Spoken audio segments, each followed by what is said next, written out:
The season of Cal Raleigh continues because he just keeps mashing home runs, including a record-setting one in the Mariners' win against the A's on Sunday. Now, if you did not see that interview on Root Sports, I cannot show that to you because that content belongs to Major League Baseball. I can, however, take you behind the interview a little bit and explain a couple of factors that were unique about this interview.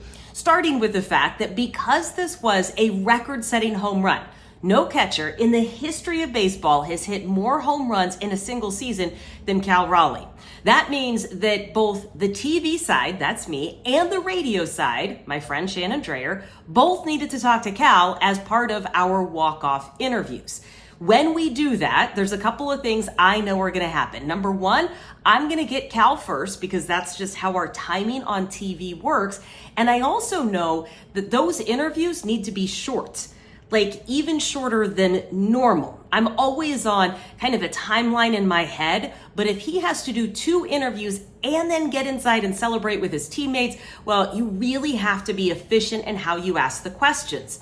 When I ask those questions, we all know, if you've watched any of these behind the scenes with Cal before, he doesn't like to talk about himself, but he wasn't going to get away from talking about those home runs. Here's what I'm thinking about in those moments.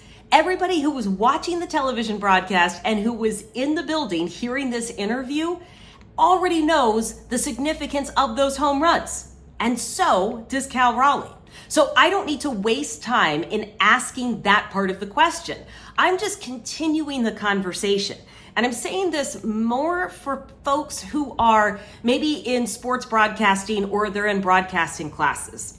When I'm trying to save time in an interview, it has to be less me talking and more them. I mean, that's always true, but I don't need to say what those home runs meant. Everybody knows, just get into that first question. I also know that the fans are going to go crazy and cheer. So instead of trying to avoid that, I am going to come right out and ask a question about what that support means for him. Lastly, when we're talking about the pitcher, who happens to be a close friend of his, they came up together and had a record-setting day of his own with the most strikeouts he has ever had in a game in his career. I don't need to recount the entire day or the entire pitching line from Logan Gilbert. I just need to say it was a career-high 13 strikeouts for Logan. At what point did you know that type of outing was possible?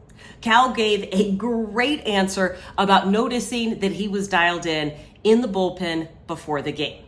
There were 3 questions there. They were really efficient. It was really fun. The only part that wasn't quite as much fun, I did too good of a job dodging the Gatorade bath, and Julio Rodriguez is not very happy with me because the agreement is I'm going to hang in there until the very last possible second so that the Gatorade at least hits the player, hopefully not me, and that everybody gets the celebration. I moved a step too soon. Nobody got hit by the water, and now I'm a little afraid of retribution from Julio Rodriguez. Silver lining on that, Cal Raleigh's not mad at me. So I've got both of those things going for me at the same time, and now you know what was taking place behind the scenes of the interview following Cal Raleigh's record-setting home run.